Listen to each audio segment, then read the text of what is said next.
जादुई तोता। एक छोटे से गांव में एक गरीब परिवार रहता था। उस परिवार में रामू और उसकी बीवी सीता उसके बेटे चिंटू के साथ रहते थे। उसी गांव में एक तोता भी रहता था। उसका नाम था रघु। वो किस्मत का धनी था। जहां भी जाता वहां किसी भी चीज की कमी नहीं पड़ती थी।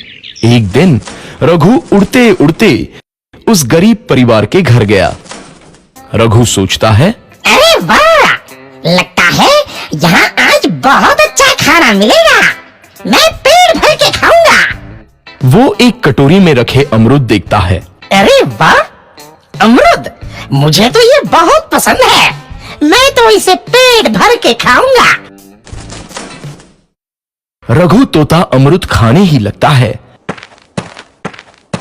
तभी सीता रघु को अमरूद खाते देखती है तो गुस्सा हो जाती है और उसे वहां से भगा देती है। भाग यहाँ से, न जाने कहां से आ जाते हैं। मैं तो परेशान हो गई हूं इनसे।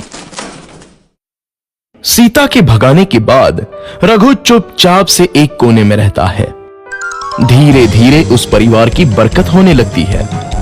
एक दिन रामू और सीता खाना खाते वक्त बातें करते हैं। आजकल हमारी बहुत तरक्की हो रही है, काम भी अच्छा चल रहा है। रामू कहता है।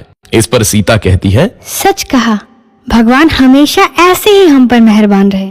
बेटा चिंटू भी कहता है, पिताजी, मुझे खिलौना लेके दो ना, मेरे सभी दोस्तों के पास है। रामू कहता है, ठीक है, जरूर लाऊंगा। सीता कहती है, कितने खुश है सब, मेरे परिवार को किसी की नजर ना लगे। एक तरफ ऐसी बातें होती हैं तो दूसरी तरफ रसोई में रघु तोता भी अमरूद खाते रहता है। मजा आया, अमरूद खाया, मजा आया, अमरूद खाया, मजा आया। तभी सीता रसोई में आती है और रघु तोते को अमरूद खाते देख बहुत गुस्सा होती है। सीता रघु को बाहर निकालने के लिए पिंजरे में अमरूद रखती है। रघु जब अमरूद खाने लगता है तो पिंजरे का दरवाजा बंद हो जाता है और वो उसमें फंस जाता है। मुझे बाहर निकालो, मैं यहाँ फंस गया हूँ, मुझे बचाओ। अगले दिन सीता पिंजरा उठाकर बाहर दूर उस रघु को छोड़ देती है। रघु के जाते ही उनके घर आई बरकत धीरे धीरे कम हो जाती है। उन्हें बहुत घाटा होता है। सीता कहती है, ये क्या हो रहा है, अचानक इतना कैसे बदल गया? अभी तक तो सब कुछ अच्छा चल रहा था। रामू कहता है, लगता है भगवान हम पर रूठ गए हैं। चिंटू भी कहता है, लगता है अब मुझे खिलौने भी नहीं मिलेंगे। और वो रोने लगता है और बाहर चला जाता है। कुछ दिन बाद रघु तोता फिर से उस घर में आता है। वापस आया, मैं वापस आया, अब मैं जमकर अमरूद खाऊंगा। रघु सीधा रसोई घर में चला जाता है और अमरूद खाने लगता है।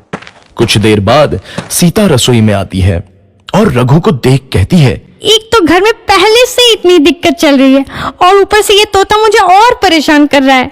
सीता रघु को वहां से भगा देती है। रघु उड़कर किसी कोने में छुप जाता है। कुछ दिन बाद धीरे धीरे उस घर की बरकत वापस आने लगती है। काम भी अच्छे से चलने लगता है। एक रात जब रघु तोता अमरूद खाने जाता है तो पिंजरे में फंस जाता है। ये लोग आखिर चाहते क्या हैं? एक तोते को शांति से अमरूद खाने क्यों नहीं देते? मैं कौन सा चोरी कर रहा हूँ? बस अमरूद ही तो खा रहा हूँ। तभी रामू वहां आता है और पिंजरे में रघु तोते को देख उसे बाहर छोड़ देता है। ये तोता भी कितना जिद्दी है, बार बार वापस आ जाता है। जैसे ही रामू रघु को छोड़ देता है, अगले दिन से फिर से उनके घर की बरकत जाने लगती है। काम में घाटा होता है। किसी को समझ नहीं आ रहा था कि ऐसा क्यों हो रहा है। रघु तोता घर आता है तो अचानक बरकत आती है और जब रघु तोता को बाहर निकालते हैं तो बरकत चली जाती है। एक दिन सीता रघु तोते के घर आने और बाहर जाने की स्थिति पर नजर रखती है। ये तोता जब भी घर आता है तो घर में बरकत आती है और जैसे ही ये घर से बाहर जाता है तो उसी के साथ बरकत भी चली जाती है। कहीं ये जादुई तोता तो नहीं है? अगली बार जब ये तोता घर आएगा तो मैं इसे कहीं नहीं जाने दूंगी। सीता रघु का बहुत इंतजार करती है, लेकिन रघु तोता दोबारा उस घर में कभी नहीं आता।